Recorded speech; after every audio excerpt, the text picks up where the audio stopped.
সুভাষ ভাইয়ার বিয়ে হবে, তাও আবার আমার সাথে? কথাটা শুনে আকাশ থেকে মাটিতে পড়লাম। অন্যজনকে বাঁশ দিতে গিয়ে যে নিজে বাঁশ খাবো, তা কখনো ভাবিনি। না না না, শুধু বাঁশ না, আইঠা হলো বাঁশ। আর বাঁশ হিসেবে খেতে হয়েছে সুভাষ ভাইয়ার সাথে বিয়ে। বিয়েটাও হয়ে গেল শুধুমাত্র আমার ভুলের কারণে। ছোট থেকেই সুভাষ ভাইয়া সব সময় আমার উপর নজরদারি করেন। চুন থেকে নুন খসলেই ওনার বকা খেতে হয়। এই তো সেদিন টেস্ট এক্সামের রেজাল্টের 2 সাবজেক্টে ফেল আসছে। আমি তো ভয়ে বাসায় কাউকেই কিছু বলিনি, কিন্তু উনি সবার সামনে এসে আম্মুকে বললেন। চাচি, বেলি টেস্ট এক্সামে কি রেজাল্ট করেছে তা কি জানো? আম্মু ওনার কথা শুনে আমাকে বলল, কি রে, তোর রেজাল্ট যে দিছে আমাকে তো বলিসনি। আমি চোরের মতো আম্মুর দিকে তাকিয়ে মনে মনে বললাম, কিভাবে বলবো যে 2 সাবজেক্টে ফেল করেছি? ভাবনার মাঝে সুভাষ ভাইয়া বলে ওঠে, চাচি, বলবে কি করে?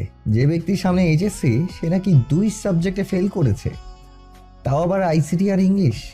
মাথা মোটা একটা। চাচি, তাকে বলে দাও পড়ালেখা করতে না ভালো লাগলে বলতে পারে, আমরা তার বিবাহের ব্যবস্থা করে দিব। কথাটা বলেই চলে গেলেন। তারপর আম্মু আমাকে ইচ্ছা মতো কথা শোনালেন। আব্বু কিছু বলেনি, কারণ বলার সুযোগ বড় চাচি দেয়নি। বড় চাচি অনেক জড়িয়ে ধরে বলল, সামনে থেকে ভালো করে পড়িস কেমন? আমার মেয়েকে কেউ কিছু বলবে না আর। বলেই তিনি আমাকে জড়িয়ে ধরলেন। সেদিন ভাইয়াকে ইচ্ছা মতো মনে মনে বকা দিলাম। বেটা বজ্জাত সব সময় আমার সাথে এমন করে। কি দরকার ছিল আম্মুকে বলার? কেন যে এই বেটা আমার পিছে পড়ে থাকে বুঝি না। তাও কিছুদিন আগে কলেজ থেকে একটা প্রজেক্ট করতে বল, কিন্তু আমার তো ল্যাপটপ নেই, আর ভাইয়ার কাছে চাইলে পাওয়া যাবে না। তাই ভাইয়াকে না জানিয়ে তার ল্যাপটপ নেই। তবে ভাগ্য ভালো যে পাসওয়ার্ড দেয়া ছিল না। ল্যাপটপে প্রজেক্ট করতে যেয়ে ভুলবশত ভাইয়ার প্রয়োজনীয় ডকুমেন্ট ডিলিট করে ফেলি। আমি তো ভয়ে শেষ। ভাইয়া জানতে পেরে পড়ল। অন্যের জিনিস নেওয়ার আগে যে পারমিশন নিতে হয় তা কি জানো না? নিয়েছো, বেশ ভালো। তাও আবার আমার ইম্পর্টেন্ট ডকুমেন্ট ডিলিট করে দিয়েছো। মাথা মোটা একটা। তারপর থেকে প্রতিজ্ঞা করলাম, এই বদলোকের জিনিসের জীবনে ধরবো না। সব সময় ঝাড়াঝাড়ি করতে থাকে, আর এই লোকের সামনে যাওয়া যাবে না। বেশ কয়েকদিন পর তার থেকে প্রতিশোধ নেয়ার একটা সুযোগ পেলাম। সেই প্রতিশোধ আমার জীবনে বাস হয়ে দাঁড়ায়। সেদিন কলেজ থেকে ফেরার পথে সুভাষ ভাইয়ার সাথে দেখলাম একটা মেয়েকে। বেশ হেসে কথা বলে দুজন এগোচ্ছেন। আমিও তো কম না, ফটাফট কতগুলো ছবি তুলে নিলাম। বেটা প্রেমও করে দেখিস, মেয়েটার জিন্দেগি শেষ। এবার বেটাকে উচিত শিক্ষা দিব। সব সময় আমার সাথে ঝগড়া ঝাড়াঝাড়ি করার মজা এবার বুঝবো। কথাগুলো বলেই একটা শয়তানি হাসি দিলাম।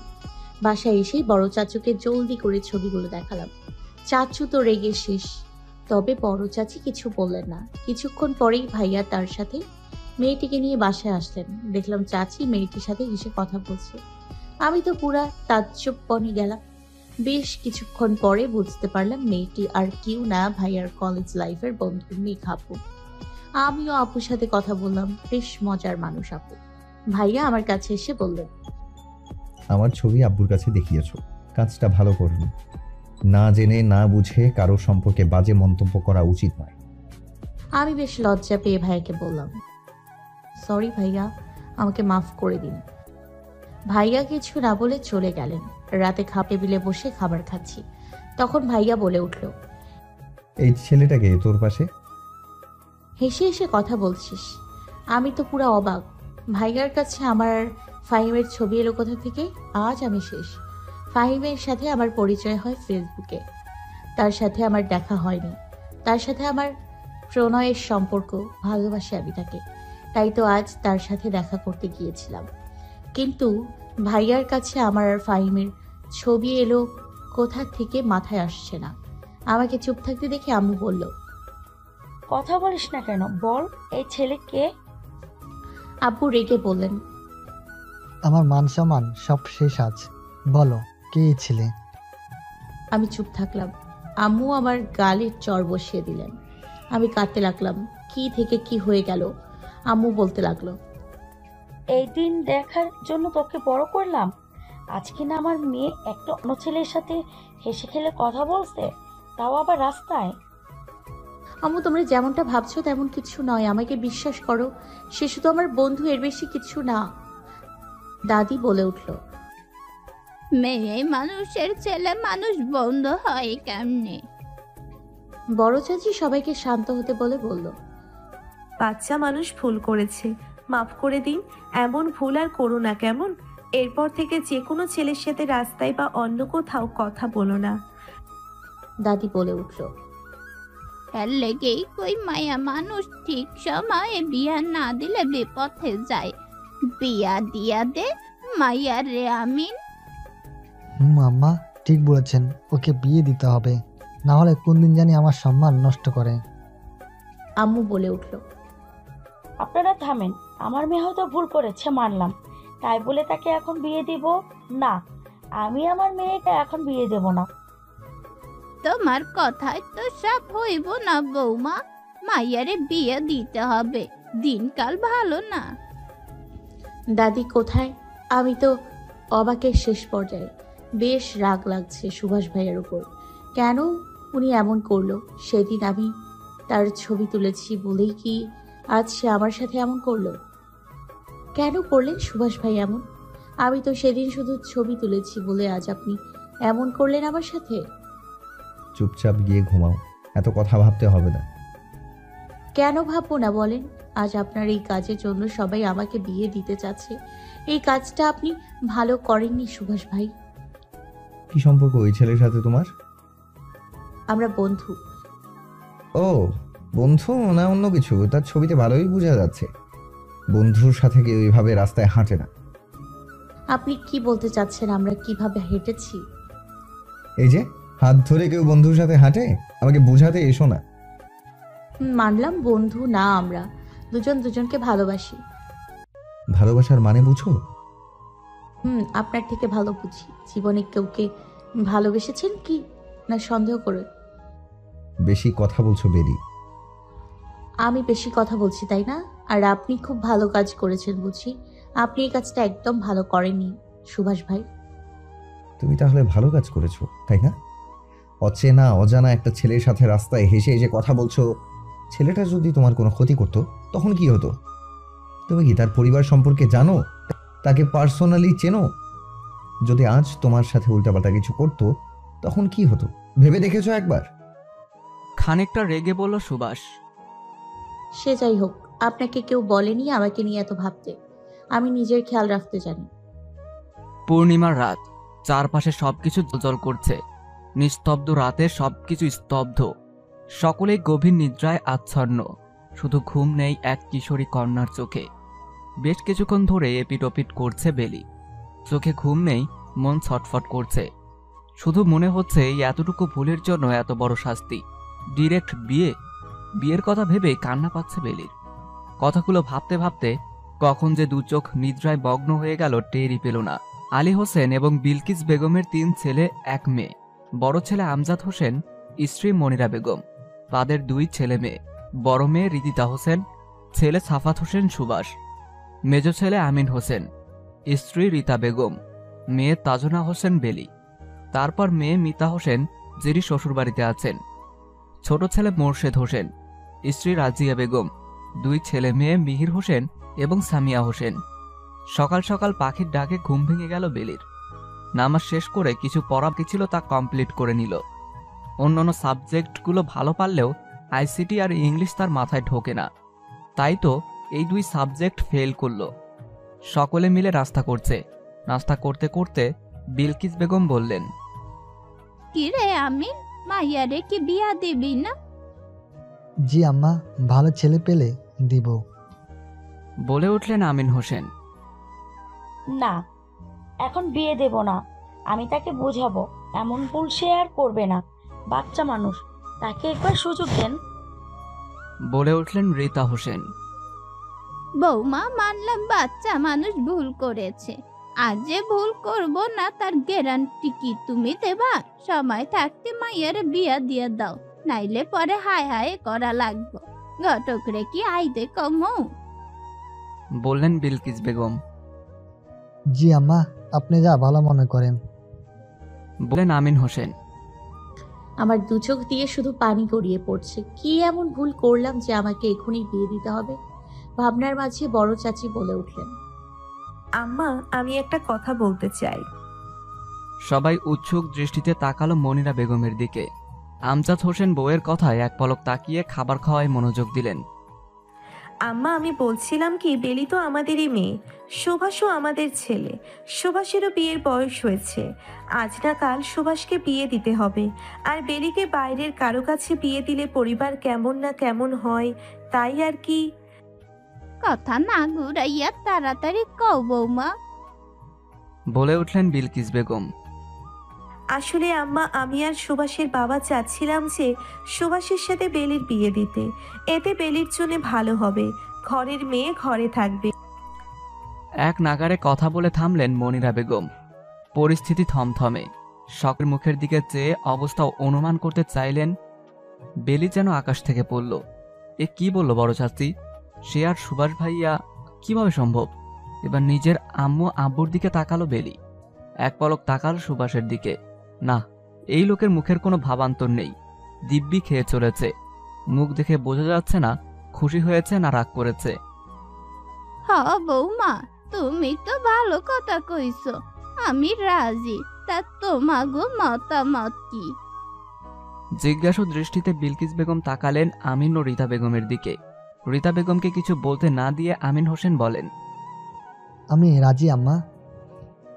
বেশ, তাইলে আর দেরি না কইরা বিয়ার আয়োজন করো। আজ হইলেই বিয়া দিতে হইব, কাল হইলেও বিয়া দিতে হইব। শুভ কাজে দেরি কইরা লাভ নাই। তুমি আমার সাথে রাগ করে আছো রীতা? রীতা বেগমের দিকে তাকিয়ে বললেন মনিরা বেগম।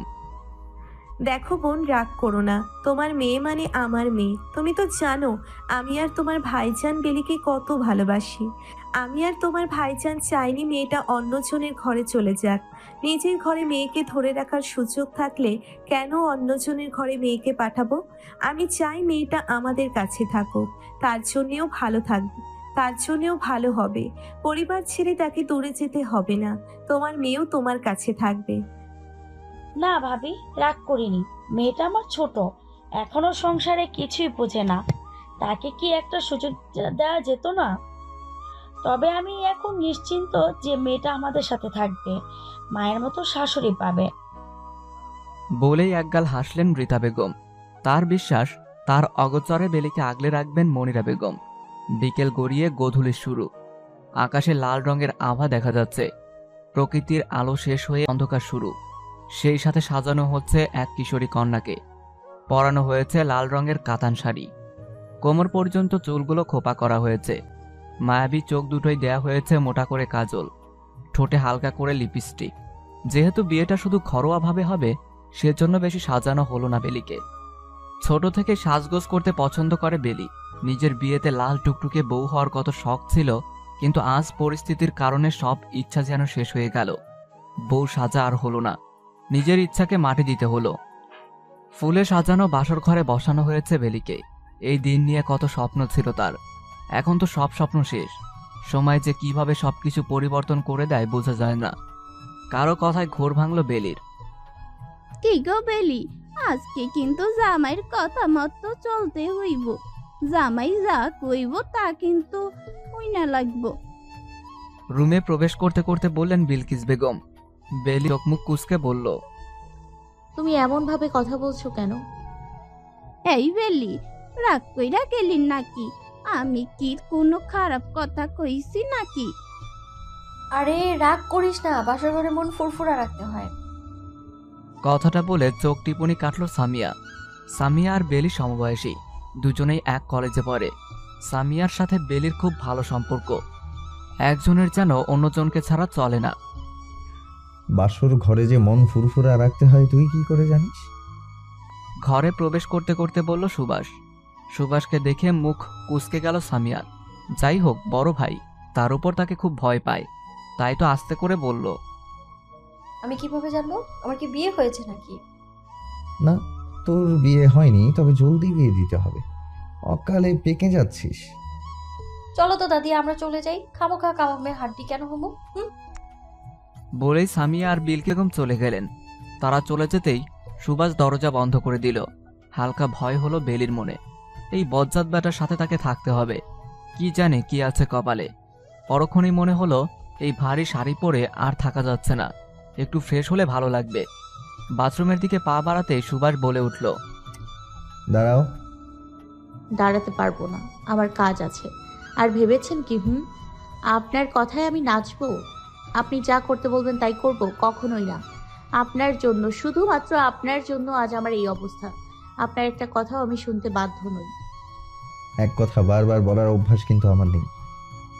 কথাটা বলেই বেলির দিকে এগোতে লাগলো সুভাষ। তা দেখে কিছুটা ভড়কে গেল বেলি। কি মতলব এই লোকের? তার কাছে কেন আসছে? কি চাচ্ছেটা কি এই লোক? ভাবনার মাঝে টের পেল কারো নিঃশ্বাস আশ্রে পড়ছে বেলির ঘাড়ে। চোখ তুলে তাকিয়ে দেখল সুভাষ তার ভীষণ কাছে। বুকে ড্রিম ড্রিম শব্দ হচ্ছে। মনে হচ্ছে এক ক্ষণে হার্ট ফেল হয়ে যাবে। হবেই বা না কেন, এই প্রথম কোনো পুরুষের ছোঁয়া পেল এত কাছ থেকে। তাকে আরও একটু ভড়কে দিতে সুভাষ এক হাতে বেলির কোমর জড়িয়ে ধরে, নিজের সাথে মিশিয়ে নিল। অন্য হাত কপালের কাছে, চুলগুলো কানের পিছে গুজে দিল। ঠোঁট বেলির কানের কাছে নিয়ে এলো। কানের কাছে পুরুষালী ঠোঁটের ছোঁয়া পেতেই বেলি কেঁপে উঠল। বেলির অবস্থা দেখে মুচকি হেসে সুভাষ ফিসফিসিয়ে বলল, এত কাঁপাকাঁপি করছো কেন? আমি কি তোমার সাথে কিছু করেছি? বেশি কাঁপাকাঁপি করলে কিন্তু চুমু টুমু খেয়ে ফেলবো। তখন কি করবে শুনি? আর কি যেন বলছিলে? আমি কি? কেন আমার কথা শুনবে? কেন আমার কথা মতো চলবে, তাই তো? তো শুনে রাখো, আমি তোমার হাজব্যান্ড, তোমার সব কিছু। আমার মাঝেই তোমার শেষ এবং শুরু। বেলি যেন অবাকের শেষ পর্যায়ে। এ কোন সুভাষকে দেখছে বেলি? কি বলছে কি এই লোক? ক্ষণেই বেলির মনে হলো সে শূন্যে ভাসছে। বেলিকে পাজা কোলে তুলে নিল সুভাষ। আয়নার সামনে দাঁড় করালো। লম্বা কালো চুলের বাঁধনে খোপায় বেলির ফুলের মালা গুজে দিল। সাথেই কপালের মাঝ বরাবর টিপ পরিয়ে দিল। বেলির দিকে তাকিয়ে দেখল বেলির চোখ দুটো বন্ধ, ঠোঁট অনবরত কাঁপছে। বেলির কানের কাছে ঠোঁট এগিয়ে নিয়ে ঠান্ডা স্বরে বলল, পারফেক্ট। বলেই বেলির কপালে চুমু খেলো। পুরো শরীরে বিদ্যুৎ গতিতে শিহরণ খেয়ে গেল বেলির। বেলির দিকে তাকিয়ে মুচকি হেসে ফ্রেশ হতে বাথরুমে চলে গেল সুভাষ। ফ্রেশ হয়ে দেখল বেলি সেই ঠিক জায়গায় দাঁড়ানো, এক পায়েও নড়েনি। যাও ফ্রেশ হয়ে আসো। সুভাষের কথায় মস্তিষ্ক সচল হলো বেলির। তড়িঘড়ি করে বাথরুমে চলে গেল। ফ্রেশ হয়ে এসে ভাবতে লাগলো কোথায় ঘুমাবে। তাড়াতাড়ি বেডে এসো, ঘুমাতে হবে। বেলি কথা মতো বেডে শুয়ে পড়ল, তবে একদম কিনারা হয়ে, যেন ধাক্কা দিলেই বেড থেকে পড়ে যাবে। সুভাষ সেদিকে না তাকিয়ে গভীর ঘুমে তলিয়ে গেল। নতুন একটি দিনের সূচনা হলো। আকাশে নীল আভা ছড়িয়ে আছে। ঘড়ির কাঁটায় 5:30। সুভাষ ফ্রেশ হয়ে নামাজ পড়ে নিল। বেলিকে ধীর কণ্ঠে ডেকে তুলল। বেলির নামাজ শেষ হতেই বেলিকে বলল, আমার জন্য কফি করে নিয়ে আসো। এই সাত সকালে কে কফি খায়? আমি কফি বানাতে পারবো না। নিজেরটা নিজে বানিয়ে নিন, আমার ঘুম আসছে। কথাটা বলেই বিছানার দিকে পা বাড়াতেই পিছন থেকে সুভাষ বেলির হাত ধরে পেঁচিয়ে নিজের সাথে মিশিয়ে নিল। তা দেখে শুকনো ঢোক গিলল বেলি। কেন পারবে না কফি বানাতে? সরুন, আমার অস্বস্তি লাগছে। যতক্ষণ পর্যন্ত না তুমি কফি তৈরির জন্য বলছো, ততক্ষণ পর্যন্ত এইভাবেই থাকবে।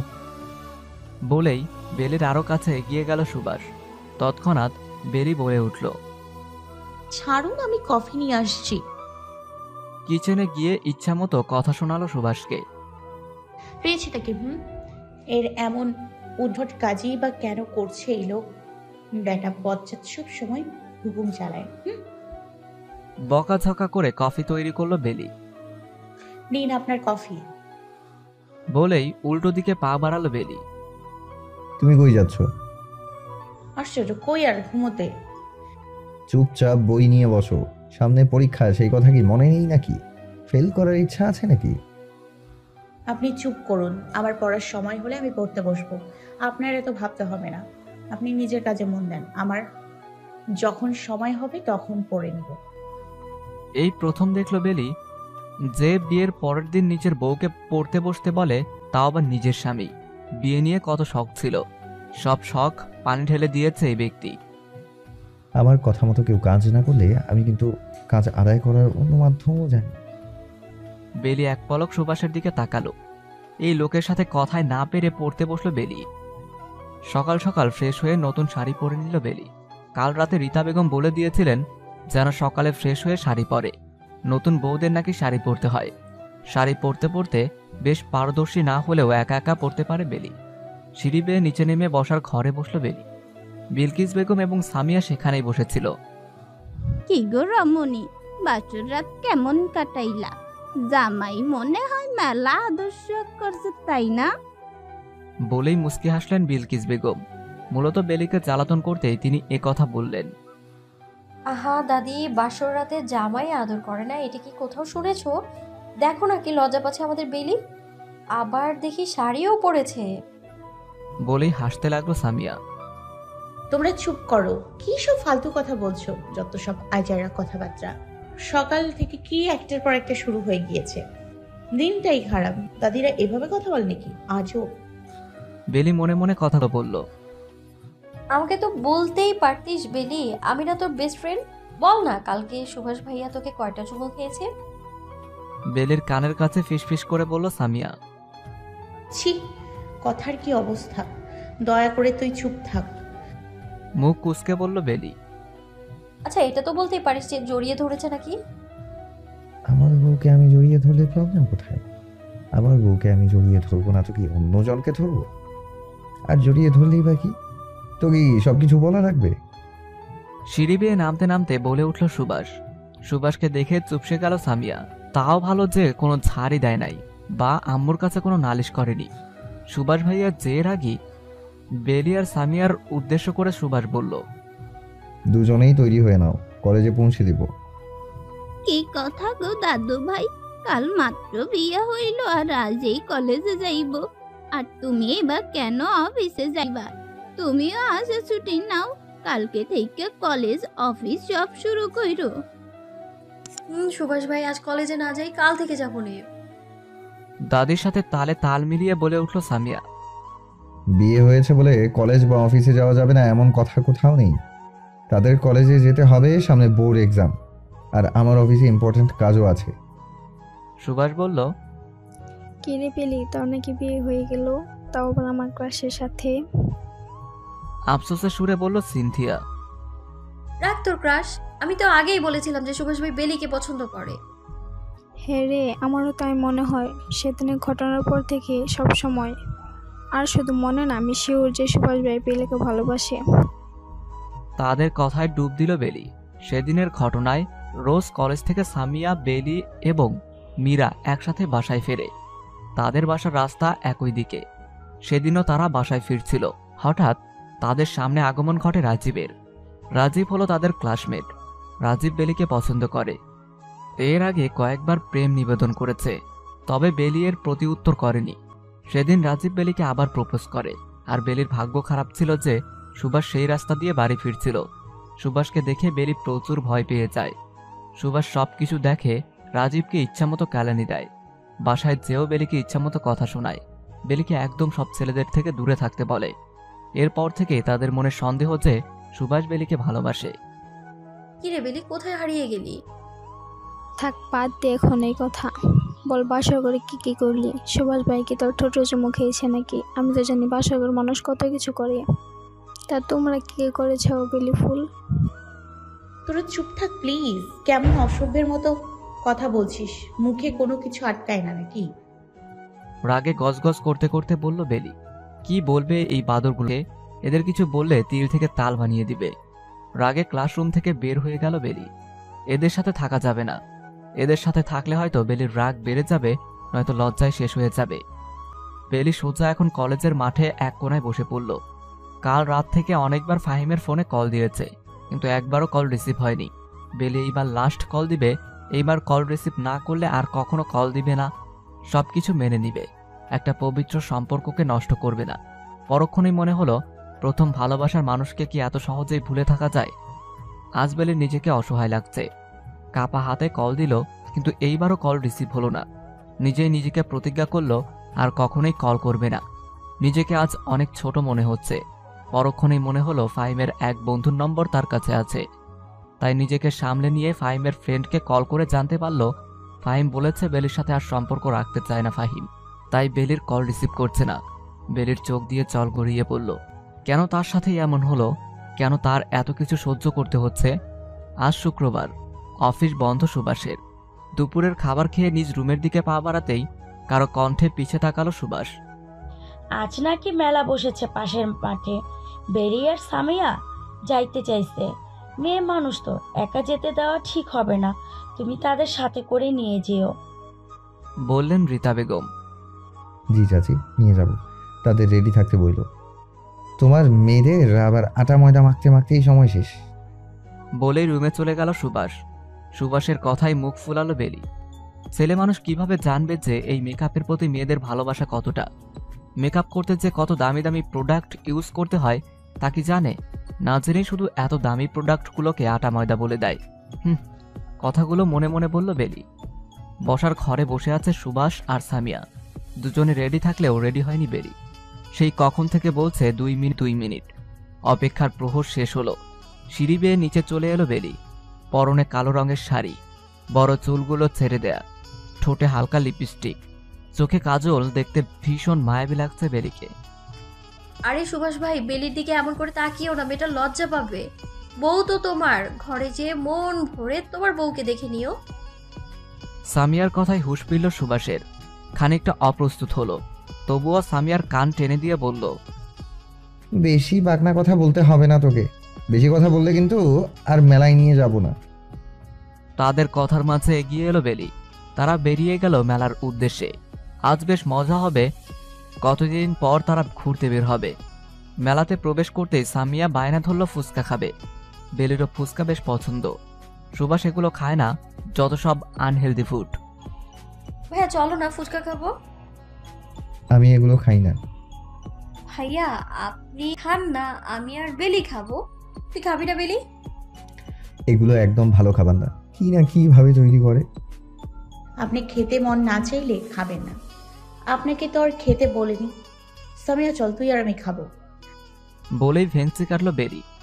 কথাটা বলে সমিতার হাত ধরে ফুচকার দোকানে এগিয়ে গেল বেলি। বেশ ঝাল করে ফুচকা খেলো। ঝাল না খেলে কি ফুচকার মজা পাওয়া যায়? এই যে এখন বেশ ঝাল খাওয়ার ফলে চোখের পানি নাকের পানি এক করে বসে আছে বেলি। পানি পানি করে চিল্লাচ্ছে, এই নাও পানি। বলেছিলাম ফুচকা খেও না, আমার কথা তো শুনলেই না, উল্টো ঝাল দিয়ে খেলে। যদি ঝাল খেতেই না পারো তাহলে খেতে গিয়েছো কেন? বেশ জোরেই ধমকের সুরে বলল সুভাষ। থাক না ভাইয়া, বেচারিকে আর বকা দিয়ে না। চলো আমরা হাওয়াই মিঠাই খাই, হাওয়াই মিঠাই খেলে বেলির ঝাল কমে যাবে। তাদের তো সবসময় আনহেলদি খাবার খেতে মন চায়। প্লিজ ভাইয়া, খাই না। তোরা কি আর আমার কথা শুনবি? করবি তো শুধু নিজের মন মতো। চল তোদের কিনে দেই হাওয়াই মিঠাই। বেশ সাজালো কণ্ঠে বলল সুভাষ। বেশ জোরে গাড়ি পার্ক করলো সুভাষ। বেলির হাত ধরে টানতে টানতে বাসার ভিতরে ঢুকলো। সামিয়াও তাদের পিছনে পিছনে ঢুকলো। বসার ঘরে বসে কথা বলছেন বিলকিস বেগম, রীতা বেগম এবং মিতা বেগম। সবাইকে উপেক্ষা করে বেলিকে টানতে টানতে রুমে নিয়ে ঠাস করে দরজা লাগিয়ে দিল।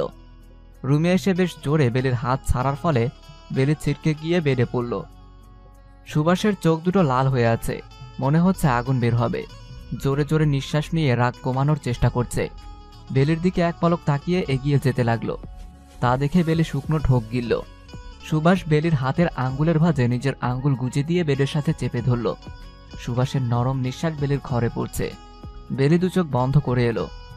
বেলির কানের কাছে ছাজালো কণ্ঠে বলল, ছেলেদের পেট দেখানোর জন্য কি শাড়ি পরেছো?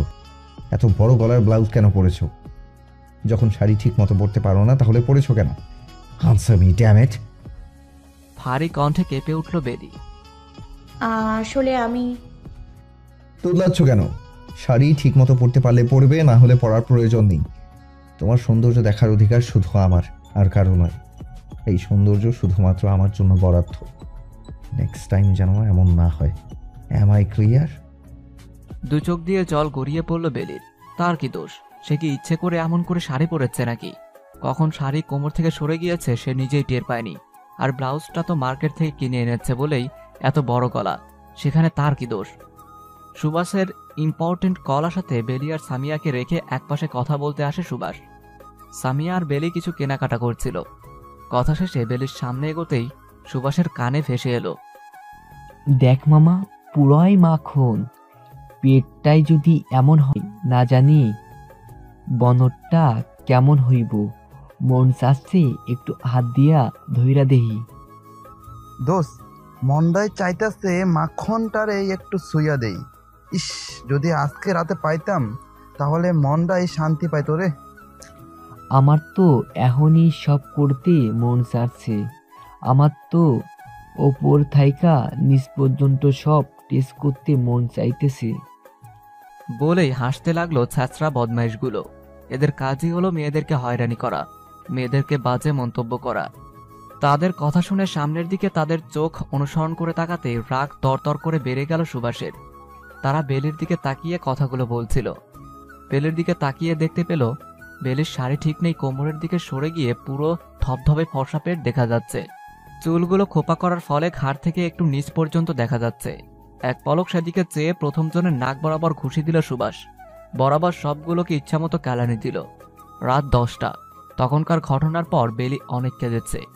বেশি কান্নার ফলে চোখ সহ মাথা প্রচুর ব্যথা করছে, তাকাতে পর্যন্ত পারছে না। তাই তো রাতের খাবার পর্যন্ত খায়নি। অন্ধকার রুমে প্রবেশ করে লাইট অন করল সুভাষ। হাতে তার খাবারের প্লেট। বেলি কাঁথা মুড়ি দিয়ে শুয়ে আছে। বেলির দিকে এগিয়ে ধীরে ধীরে কণ্ঠে ডাকতে লাগলো, বেলি ওঠো, খাবারটা খেয়ে নাও। বেলি কোনো শব্দ করল না। বেলি, খাবারটা জলদি শেষ করো, তাহলে কিন্তু ভালো হবে না। শেষমেশ বেলির চোখ খুলে খানিকটা রাগের স্বরে বলল, আমি খাবো না, আমার খিদে নেই, আমাকে ঘুমোতে দিন। এবার সুভাষ বেলির হাত টেনে ধরে বিছানায় বসিয়ে দিল। ভাত মাখিয়ে বেলির মুখের সামনে ধরল। ভালোই ভালোই বলছি, খেয়ে নাও, আমাকে রাগিও না। বেলি কথা না বাড়িয়ে চুপচাপ খাওয়া শুরু করলো। বেলি 2 লোকমা খেয়ে আর খেতে চাইল না। সুভাষও আর জোর করলো না, হাত ধুয়ে শুয়ে পড়ল। তবে বেলির চোখে ঘুম নেই। লোকটা এমন কেন? একটু সরি বললে কি হতো? বেলির বান্ধবীরা হাজার বলুক যে সুভাষ তাকে ভালোবাসে, কিন্তু সে সেটা বিশ্বাস করে না। বিশ্বাস করবে না কেন? যে লোক একটা সরি বলতে পারে না, সে আবার কিসের ভালোবাসে? এসব ভাবতে ভাবতে বেলির 2 চোখে ঘুম পড়ে এসে হানা দিল। গভীর নিদ্রায় চলে গেল বেলি। সুভাষ বেলির দিকে তাকিয়ে রইল। বেলি ঘুমিয়ে যাওয়ার পর বেলির কপালে ঠোঁট ছুঁয়ে নিজেও গভীর ঘুমে আচ্ছন্ন হলো। আজ বেলির ফ্রেন্ড সাজিয়ার বার্থডে। সেখানে যাওয়ার জন্য তৈরি হচ্ছে বেলি। 3 পিস পরার ইচ্ছে থাকলেও সাজিয়া বারবার বলে দিয়েছে যেন শাড়ি পরে। অবশ্য 4 বান্ধবী একরকম শাড়ি পরবে বলে ডিসাইড করেছে। তাই তো বেলি সেজে গুজে শাড়ি পরতে শুরু করলো। তখনই ঘরে প্রবেশ করলো সুভাষ। সাধারণত সন্ধ্যাবেলা সুভাষ আসে না, তবে কাজ তাড়াতাড়ি শেষ হয়েছে বলে তাড়াতাড়ি বাসায় চলে এসেছে। সুভাষ বেলিকে দেখে থমকে গেল। মেয়েটাকে আজ একটু বেশি সুন্দর লাগছে। হালকা সেজেছে, তবুও আজ ভীষণ সুন্দর লাগছে। ল্যাভেন্ডার কালার শাড়ি, সাদা রঙের ফুল কভার ব্লাউজ, হাতে সাদা রঙের চুড়ি, চুলগুলো একপাশ করে সেট করেছে। সুভাষকে দেখে বেলি ঘাবড়ে গেল। হাত থেকে শাড়ির কুচিগুলো পড়ে গেল। সুভাষ এক পা করে বেলির দিকে এগিয়ে গেল। বেলির কুচিগুলো ঠিক করে সেট করে দিল।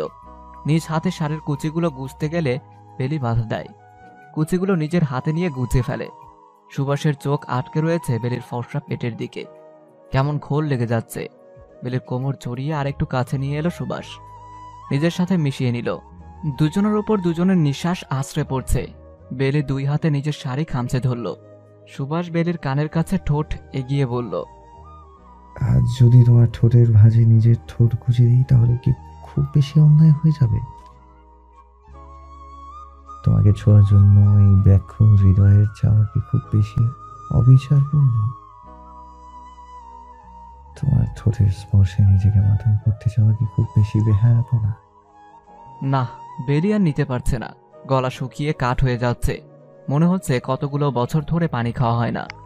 মস্তিষ্ক শূন্য মনে হচ্ছে। হাত পা অবশ হয়ে আসছে। সুভাষ বেলির ঠোঁটের দিকে নিজের ঠোঁট এগিয়ে নিয়ে আসলো। দুজনের ঠোঁট ছুঁই ছুঁই। ঠিক সেই মুহূর্তে কানে ভেসে এলো, বেলি, তুই কি রেডি হসনি? আর কতক্ষণ লাগবে তোর? এত সময় নিলে কিভাবে হবে? আমি সেই কখন থেকে রেডি হয়ে বসে আছি। সামিয়ার ডাক শুনে দুজনের ছিটকে দূরে চলে এলো। সুভাষের ঘোর কাটল। দ্রুত পায়ে অশ্রমে চলে গেল সুভাষ। একে কি করছিল সে? না, এভাবে নিজের ইচ্ছেগুলোকে আশকারা দেয়া যাবে না। নিজেকে সংযত রাখতে হবে। পরক্ষণে মনে হলো এটা তো তার আর হারাম চাওয়া নয়, বেলি তার স্ত্রী। তার নামে লিখিত হয়েছে। তার নামের কাবিননামায় আজীবনের জন্য নিজেকে আবদ্ধ করেছে। সবকিছুর ঊর্ধ্বে বেলি তার বউ, তার মন পিঞ্জরায় আবদ্ধ পাখি, শুধু একমাত্র তার বউ, তার নিজস্ব সম্পদ। এতক্ষণ সময় লাগে তোর? মুখটা খানিক কুঁচকে বলল সামিয়া। এই তো আমি রেডি, রাগ করিস না প্লিজ। আর রাগ করলে তোকে ডাইনির মতো লাগে, পরে পার্টিতে সবাই তোকে ডাইনি বলবে। বলেই হাসতে লাগলো বেলি। তুইও আমার সাথে এমন করিস? যাবো না আমি। আরে রাগ করিস কেন, আমি তোর সাথে মজা করছিলাম। আচ্ছা সরি, চল এবার। বসার ঘর থেকে সকলের থেকে বিদায় নিয়ে সদর দরজার দিকে পা বাড়াতে কারো কণ্ঠ শুনে পিছে তাকালো বেলি। আমি তোমাদের পৌঁছে দিব, একা যাওয়ার প্রয়োজন নেই। তোমরা যেদিক যাচ্ছ আমিও সেই দিকেই যাচ্ছি। পেছন ফিরে তাকালো বেলি। সিঁড়ি দিয়ে শার্টের হাতা ফোল্ড করতে করতে নিচে নামছে সুভাষ। লোকটাকে আজ একটু অন্যরকম লাগছে। কালো প্যান্ট, কালো শার্ট, চুলগুলো সেট করা, শ্যামলা মুখখানায় চাপদারি বেশ মানিয়েছে। হাতে ব্র্যান্ডের সিলভার কালার ওয়াচ, সব মিলিয়ে লোকটাকে একটু বেশি সুন্দর লাগছে। পরক্ষণে এইসব ভাবার জন্য নিজেকে 101টা কথা শোনালো বেলি। সাজিয়ার বড় ভাই ইয়াসির আফতাব, সুভাষের কলেজ ফ্রেন্ড, বলা চলে বেস্ট ফ্রেন্ড, সেই সাথে আবার কলিগ। তাই তো আজ সাজিয়ার বার্থডেতে সেও যাবে। কখন থেকে তোদের জন্য ওয়েট করছি। তোরা না আসলেই পারতি, এত লেট করে আসার কি দরকার ছিল? রাগী গলায় বলল সাজিয়া। সব দোষ এই বেলির, রেডি হতে এত সময় নিছে, কি আর বলবো। আচ্ছা বাবা সরি, মুড ঠিক কর, তোর আজ জন্মদিন। ইয়াসিরের রুমে প্রবেশ করলো সামিয়া। না বলতে হবে লোকটা বেশ গোছানো টাইপের। ছেলে মানুষের রুমে এত সুন্দর করে গোছানো ভাবা যায়, যেখানে সে মেয়ে হয়েও অতটা গোছানো না। অন্যের ঘরে পারমিশন না নিয়ে প্রবেশ করতে হয় মিস সামিয়া? আয়নার সামনে টাই বাঁধতে বাঁধতে বলল ইয়াসির। খানিকটা ঘাবড়ে গেল সামিয়া। সে তো মনে করেছে লোকটা রুমে নেই, এখন কিভাবে মুখ দেখাবে। কোথায় হারিয়ে গেলেন মিস সামিয়া? কথাটা বলে সামনের দিকে এগিয়ে যেতে লাগলো ইয়াসির। সামিয়াকে হ্যাঁচকা টানে নিজের সামনে এনে দরজাটা বন্ধ করে দরজার সাথে চেপে ধরল। আপনাকে কতবার বলেছি আমার থেকে দূরে থাকবেন? আপনি আমার আসল রূপ দেখলে নিতে পারবেন? বলে সামিয়ার মুখের উপর ফু দিল ইয়াসির। সামিয়া চোখ বন্ধ করে নিল। যতবার আগুনের সামনে আসবেন ততবার কিন্তু ঝলসে যাওয়ার আশঙ্কা থাকবে। এমনটা নয় যে আগুন বারবার আপনাকে কাছে পেয়েও ছেড়ে দিবে। আমি তো বারবার আগুনের সামনে আসি নিজেকে ঝলসে দিতে। আমিও তো চাই আগুনের তাপ নিজের গায়ে মেখে নিতে। এবার সাহস করে বলেই ফেলল সামিয়া। কি হলো আজ? অন্য সময় তো মুখ দিয়ে কথাই বের হয় না, আজ কি হলো তাহলে? আপনাকে লাস্টবারের মতো ওয়ার্ন করছি, আমার থেকে ডিস্টেন্স মেইনটেইন করে চলবেন। বলে থেকে বের হয়ে গেল ইয়াসির। কেক কাটার পর্ব শেষ হলো। সকলে মিলে ভালোই মজা করেছে আজ। সুন্দর সন্ধ্যা শেষ হয়ে রাতের খাবারের পর্ব শেষ হলো। একে একে সবাই বিদায় নিয়ে নিজের বাসার দিকে রওনা হলো। আজ সকলে শাড়ি পরেছে। আজ বেলিদের বিদায় অনুষ্ঠান। সবার মন ভালো থাকলেও সামিয়ার মন একটুও ভালো নেই। কি হয়েছে তোর সামিয়া? বেলি, তুই জানিস কিছু? ওর কি হলো? আরে আমি জানবো কি করে? নানুর শরীর ভালো না থাকায় নানুকে দেখতে গিয়েছিলাম। যেখানে ছিলাম সেখানে ছিলাম রাতে, সেখানে থেকেই কলেজে এসেছি। কি হয়েছে তোর? এমন মনমরা হয়ে আছিস কেন? আজ কলেজে আসার সময় ইয়াসির ভাইকে দেখেছি। অবশেষে মুখ খুলল সামিয়া। তো কি হয়েছে বল। আরে দেখলাম ইয়াসির ভাইয়া ফুলের দোকান থেকে অনেক বড় একটা গোলাপ ফুলের ফ্লাওয়ার বুকে নিল। আমি সামনে যেয়ে বললাম, ইয়াসির ভাই ফ্লাওয়ার বুকে কার জন্য? উনি মুচকি হেসে বললেন, এই ফুল আমার গার্লফ্রেন্ডের জন্য। ও ইয়াসির ভাই, আপনার হৃদয়ের রানী কি আমাকে বানানো যায় না?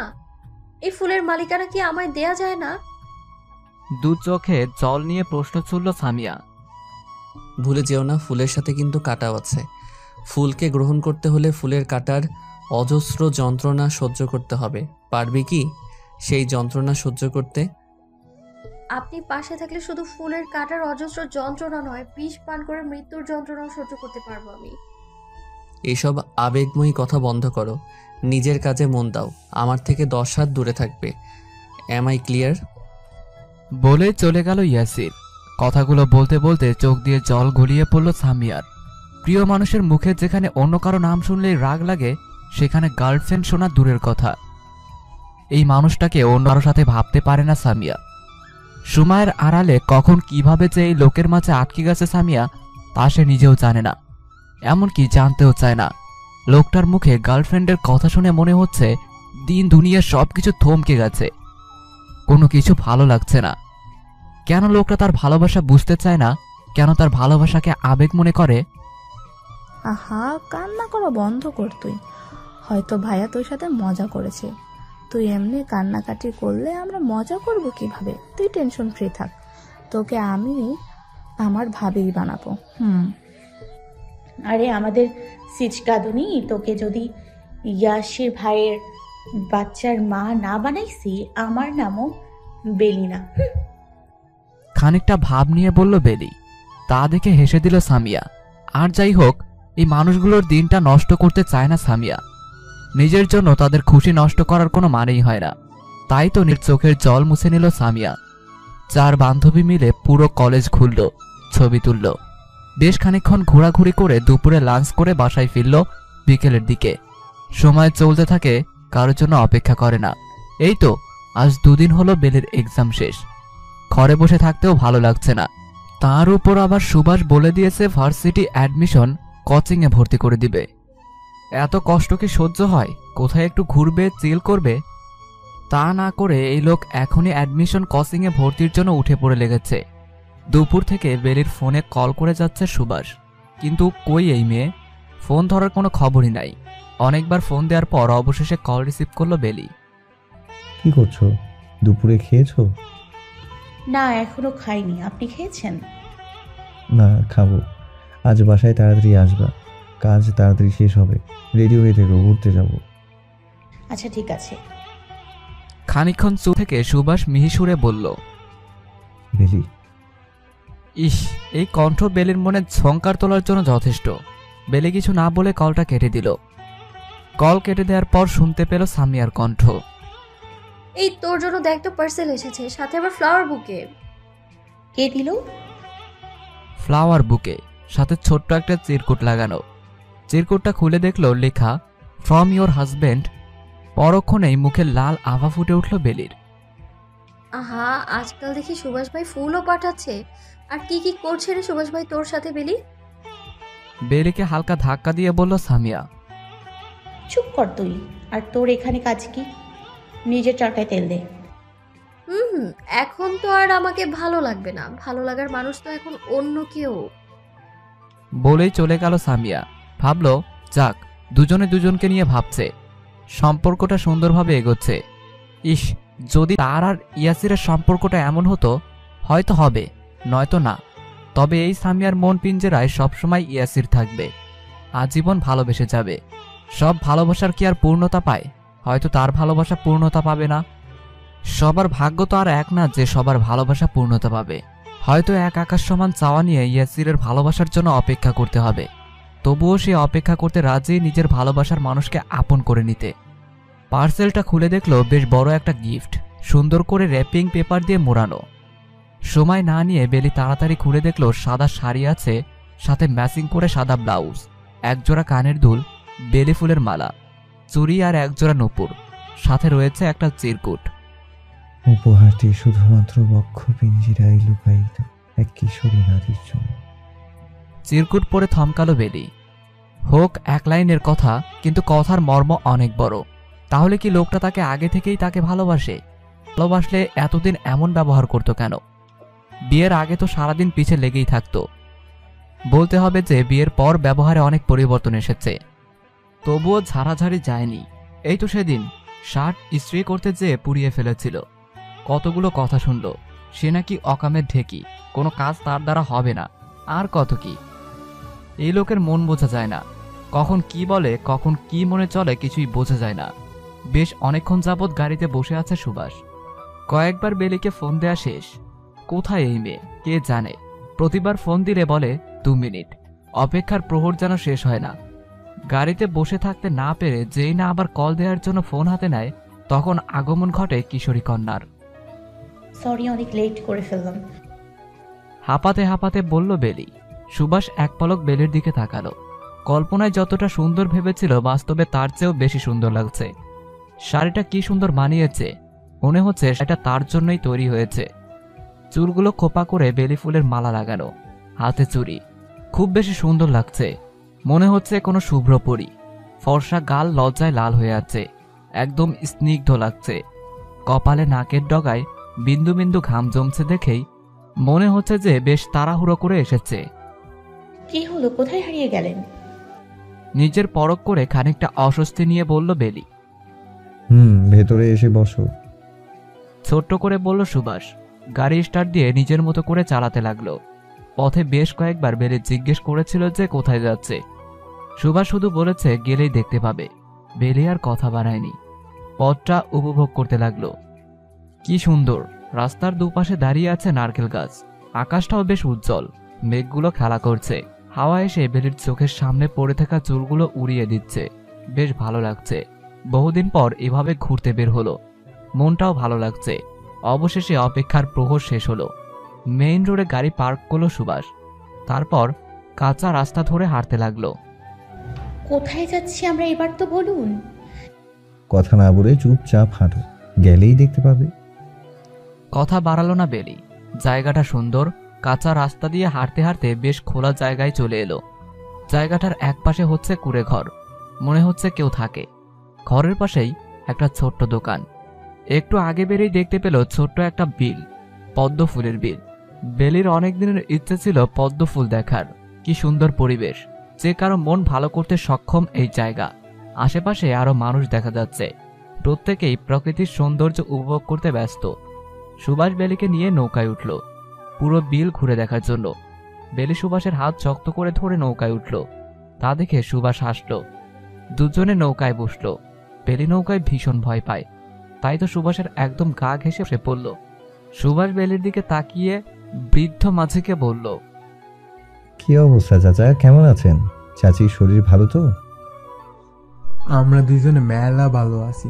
তোমার লাগে এটা কেডা, বৌমা নাহি? চাচা, আমার বউ। বেলির দিকে তাকিয়ে বলল সুভাষ। বেলি লজ্জায় চোখ নিচে করে নিল।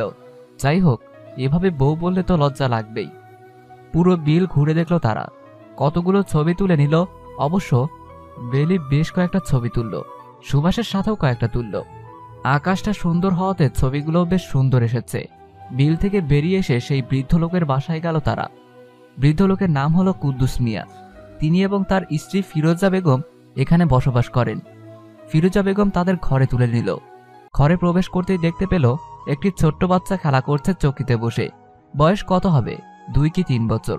কি সুন্দর বাচ্চা, কি সুন্দর তার হাসি। সুভাষ বাচ্চাটা কোলে নিল, পরপর কয়েকটা চুমু খেলো। বাচ্চাটাও সুভাষকে দেখে খিলখিল করে হাসতে লাগলো, সাথে সুভাষও হাসতে লাগলো। বেলি প্রথম সুভাষকে এভাবে হাসতে দেখলো।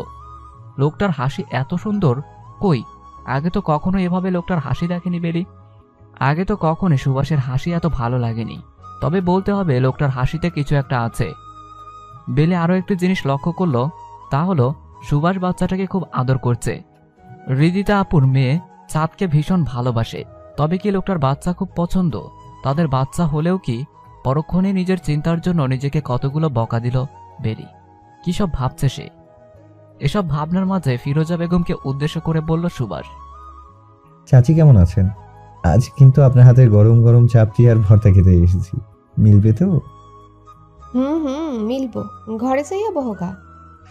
আমরা বসবো না, একটু বাইরে আসেন চাচা আমার সাথে।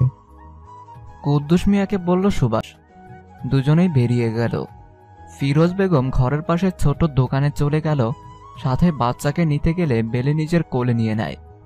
বেলি আর একা ঘরে না বসে ফিরোজা বেগমের পাশে গিয়ে বসলো। তুমি এদিকে এলা কি লিগা? এমনি চাচি, ঘরে ভালো লাগছিল না, আপনার সাথে কথা বলি ভালো লাগবে। তাই বহ, সুভাষ বাবার লগে তোমার বিয়া কবে হইল? বেশ কিছুদিন আগে চাচি। আহা, কি সুন্দর একটা মানুষ পাইছো রে মা। মনটা কি সুন্দর জানো। আমার কোনো পোলা নাই, একটা মাইয়া ছিল, তাও একেবারে লাগায় আমারে সাইরা গেছে গে নাই এই দুনিয়াতে। এই ঘরটার মধ্যে 2 জন থাকি। এই নাতনিটারে লইয়া আমার মায়েরে বিয়া দিছিলাম। জামাই ভালো না, বাচ্চাটা পেটে আহনের পরে মায়েরা সাইয়েরা গেছে গিয়া। আমার নাতনিটা যেদিন হইব ওই দিন সুভাষ বাবার লগে দেখা হয়েছে। আমার মাইয়া ব্যথায় ছটফট করতেছিল। এই মেন রোডে কোনো গাড়ি পাই নাই যে ডাক্তারের কাছে নিমু, আর টাকাও আসিল না। শেষমেশ সুভাষ বাবারে আল্লাহ পাঠাইছে, বাবাই আমগরে ডাক্তারখানায় লইয়া গেছে। আমার নাতনিটা হইল, কিন্তু আমার মাইয়াটা আর বাঁচল না। কথাটা বলেই ফিরোজা বেগম কাঁদতে লাগলেন। কান্না করবেন না চাচি, আপুর জন্য দোয়া করবেন। সুভাষ বাবাই তো এই ছোট্ট দোকানটা বানায় দিছে। এই পদ্মবিল যারা দেখতে আয়ে তাগো কাছে চাপড়ি বেচি, তাই দিয়া দুজনের সংসারে আরামে চলে। তাও সুভাষ বাবার মধ্যে মধ্যে আয়া আমগরে খোঁজ নেয়।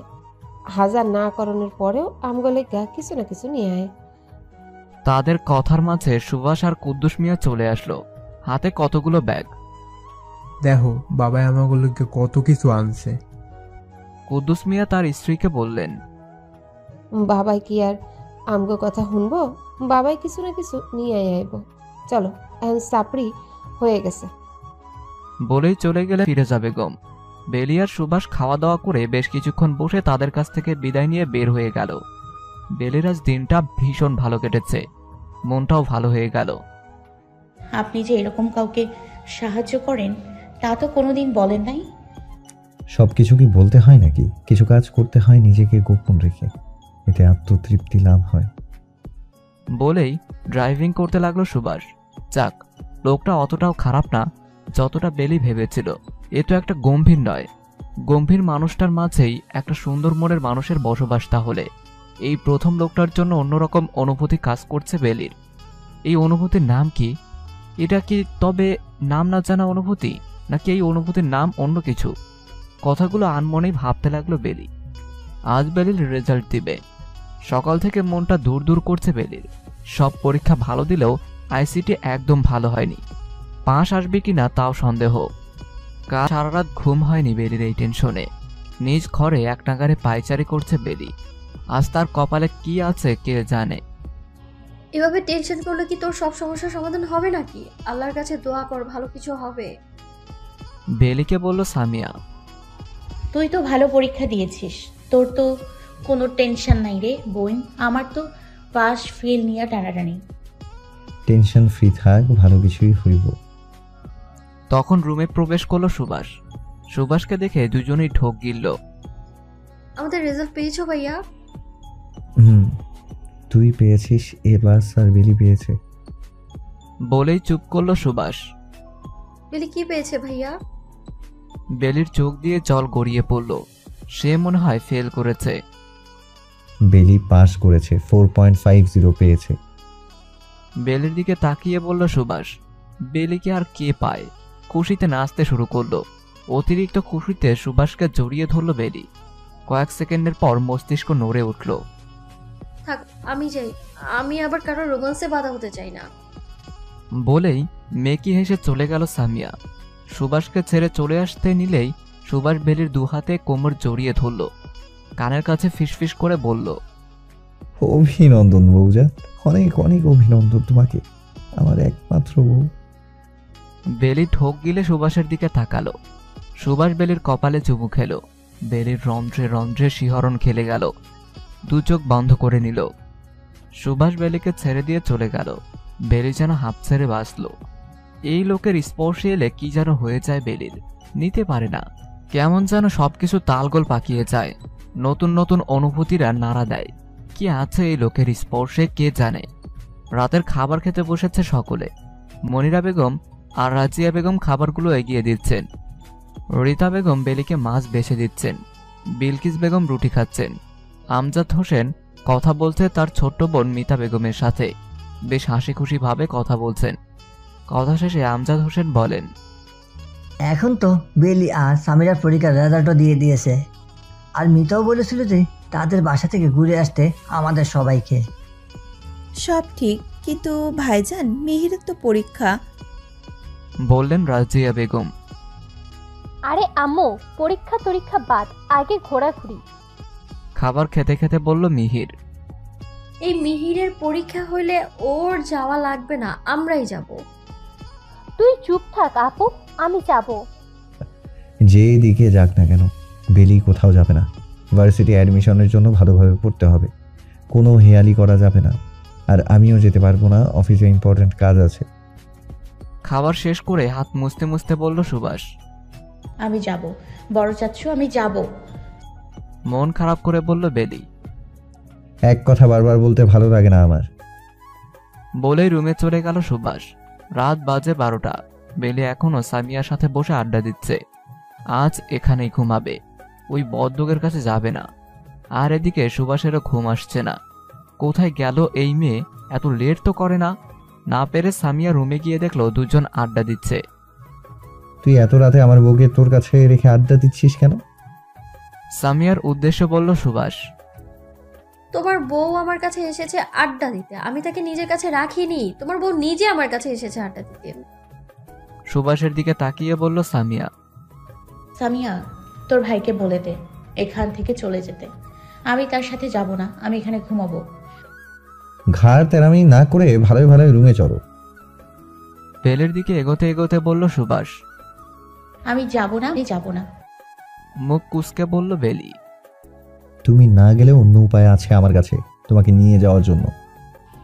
বলেই বেলিকে এক ঝটকায় কোলে তুলে নিল সুভাষ। বেলি দুহাতে ইচ্ছামতো সুভাষকে কিল ঘুষি দিতে লাগলো।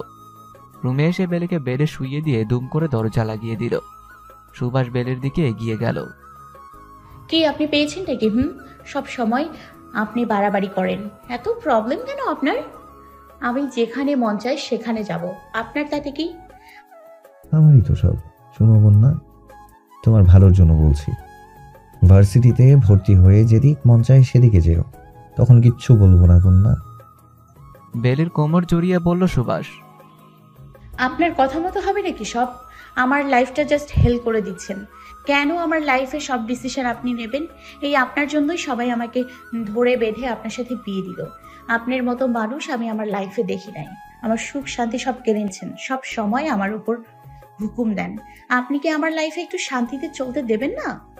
একটু নিজের মন মতো চলতে দেবেন না? I just need space and piece.